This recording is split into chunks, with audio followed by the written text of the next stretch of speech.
আসসালামু আলাইকুম প্রিয় দর্শক, সবাই কেমন আছেন? চলে আসলাম আজকের আরও একটি গুরুত্বপূর্ণ আবহাওয়ার আপডেট নিয়ে। আগামীকাল রবিবার 27শে এপ্রিল দেশের বেশ কিছু জেলার উপর ধেয়ে আসছে তীব্র কালবৈশাখী বজ্র বিদ্যুৎ সহ ঝড় বৃষ্টি।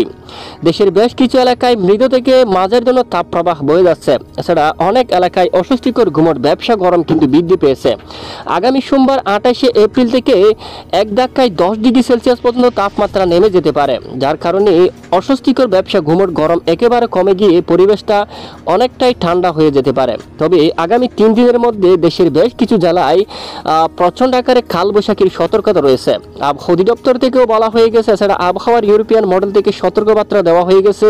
দেশের বেশ কিছু জেলায় তীব্র কালবৈশাখী ঝড় বৃষ্টিপাত হানা দিতে পারে, সঙ্গে প্রচণ্ড আকারে শিলাবৃষ্টিও হওয়ার সম্ভাবনা থাকবে। তাই ভিডিওটি এক নজরে শেষ পর্যন্ত দেখতে থাকুন। ভালো লাগলে লাইক করবেন একটি, আর আমাদের চ্যানেলে নতুন দর্শক হয়ে এসে থাকলে অবশ্যই চ্যানেলটি সাবস্ক্রাইব করে পাশের বেল বাটনে ক্লিক করে রাখবেন। ভিডিওটি আপনি কোন জেলা থেকে লাইভ দেখছেন আর বর্তমান আপনার গ্রামের আবহাওয়ার পরিস্থিতি কেমন, অবশ্যই আমাদেরকে কমেন্ট করে জানিয়ে দিন। আসুন এক নজরে বর্তমান আমরা উপগ্রহ স্যাটেলাইট ইমেজটা দেখে নিই। এই মুহূর্তে বাংলার উপগ্রহ লাইভ স্যাটেলাইট ইমেজে দেখা যাচ্ছে বাংলাদেশের অধিকাংশ এলাকায় আকাশ কিন্তু পরিষ্কার অবস্থায় কিন্তু রয়েছে, কোথাও কিন্তু মেঘ নেই। বিশেষ করে 26শে এপ্রিল সকাল থেকে সন্ধ্যা বা রাত পর্যন্ত বেশিরভাগ এলাকায় কিন্তু আকাশ একেবারে পরিষ্কার রয়েছে। দেখুন, বৃষ্টিবাহী মেঘ আসতে দেখা যাচ্ছে না, কোথাও মেঘ তৈরি হতে কিন্তু দেখা যাচ্ছে না। দেখুন সরাসরি এক নজরে।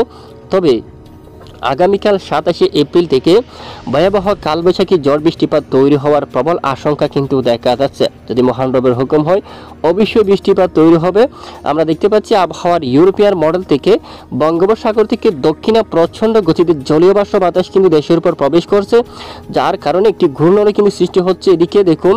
এবং যার কারণে এখানে রাজশাহী থেকে শুরু করে ময়মনসিংহ এবং ঢাকা, এখানে অনেক এলাকায় কালবৈশাখী ঝড়ের মেঘ কিন্তু তৈরি হতে পারে, যার কারণে অনেক এলাকায় কালবৈশাখী প্রচণ্ড আকারে বজ্রসহ বৃষ্টিপাতের সম্ভাবনা থাকবে।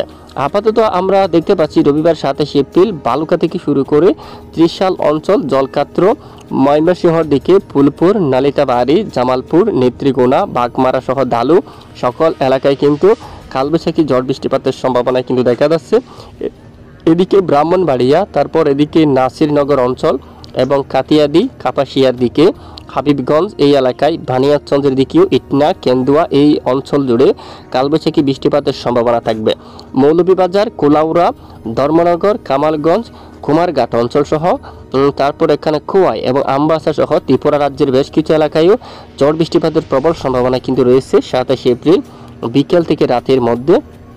পাশাপাশি এদিকে দেখুন, এদিকে দেখা যাচ্ছে এই যে গোসাবা অঞ্চল, তারপর এখানে কুমিরমারি এই এলাকার দিকে রয়েছে। তারপর এখানে দেখুন কালীগঞ্জ অঞ্চল, টাকি, বিশেষ করে উত্তর 24 পরগনা, এখানে শিবনগর এই এলাকার দিকে দেখুন, এখানেও কালবৈশাখী ঝড় বৃষ্টিপাতের সম্ভাবনা থাকবে বজ্রসহ প্রচণ্ড আকারে খুলনা বিভাগের কিছু কিছু অংশে।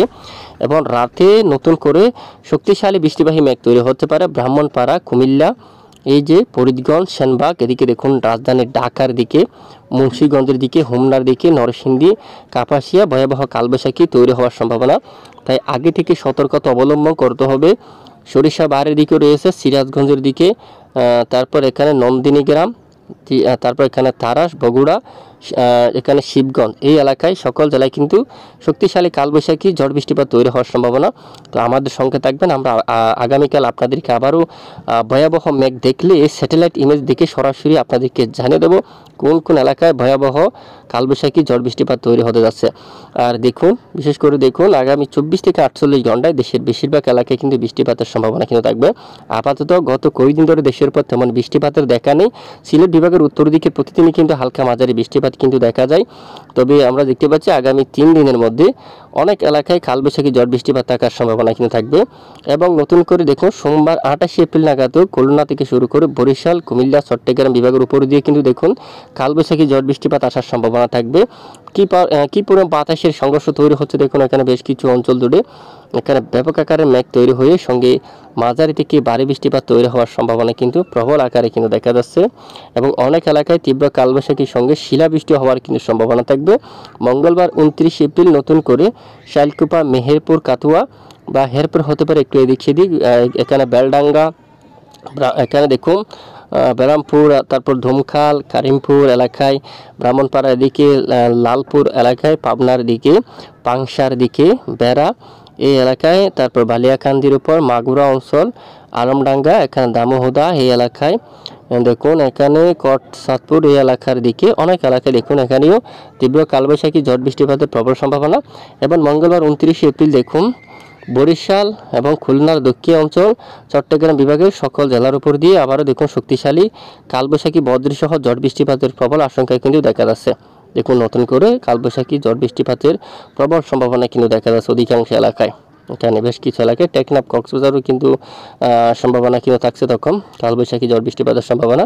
এবং 30 তারিখ নাগাদ চট্টগ্রাম বিভাগের পাহাড়ি এলাকার দিকে বৃষ্টিপাতের সম্ভাবনা থাকবে। রাঙ্গামাটি, বিলাইছড়ি, রাজস্থলী, রঙ্গাচুরি, সাতকানিয়ার উপর এবং রাঙ্গামাটি, এখানে মানিকচুরি, লংগদু এবং খাগড়াছড়ি, দিঘিনালা এই সকল জেলার উপর কিন্তু ঝড় বৃষ্টিপাতের সম্ভাবনা থাকছে। পাশাপাশি এখানেও থাকবে শাইলকুপা, মেহেরপুর, পাবনা দেখুন এই সকল জেলায় কিন্তু বৃষ্টিপাতের সম্ভাবনা। মূলত আপাতত 3 থেকে 4 দিনের মধ্যে দেশের অধিকাংশ এলাকায় বৃষ্টিপাত তৈরি হওয়ার প্রবল সম্ভাবনা কিন্তু রয়েছে। তো অবশ্যই আপনারা আগে থেকে সতর্কতা অবলম্বন করবেন এবং আপনার গ্রামে খালযুক্ত মেঘ তৈরি হতে দেখলে অবশ্যই নিরাপদ স্থানে চলে যাবেন, কারণ ব্যাপক বজ্রসহ বৃষ্টিপাত হতে পারে বা বজ্রপাত ঘটার কিন্তু সম্ভাবনা থাকবে আপাতত আগামী কয়েকদিন। আর সঙ্গে থাকতে পারে দমকা জোড়া হাওয়াও বেশিরভাগ এলাকায়। আসুন আমরা এক নজরে আপনাদেরকে দেখিয়ে দিই কোন কোন জেলায় দমকা জোড়া হাওয়া থাকার সম্ভাবনা। পরের 24 ঘন্টায় আমরা একটু দেখি, পরের 24 ঘন্টায় কিন্তু অনেক এলাকায় দমকা জোড়া হাওয়া কিন্তু শুরু হতে পারে, দমকা বাতাস বৃষ্টির সঙ্গে। দেখুন রাজধানী ঢাকা বিভাগের বিভিন্ন এলাকায় প্রায় 40 কিলোমিটার উপরে দমকা বাতাস থাকতে পারে। এখানে নাগারপুর, কাপাসিয়া, ঢাকা, ফরিদপুর, লোহাগাড়া, এখানে শাইলকুপা অনেক এলাকায়। এছাড়া এদিকে দেখুন শান্তিপুর আগামী 24 ঘন্টায়, চন্দননগর, কলকাতা সহ হালদিবাড়ি, শিবনগর এখানে কিন্তু দমকা জোড়া বাতাস কিন্তু বইতে পারে। এবং পরের 3 দিনে দেশের বেশিরভাগ এলাকায় জোড়া হাওয়া, দমকা জোড়া বাতাস কিন্তু বয়ে যাওয়ার প্রবল সম্ভাবনা কিন্তু দেখা যাচ্ছে। গোড়ারঘাট, বালুরঘাট এদিকে কিন্তু থাকছে, এখানে উত্তরাঞ্চলেও বেশ কিছু এলাকায় কম বেশি থাকছে দমকা হাওয়া।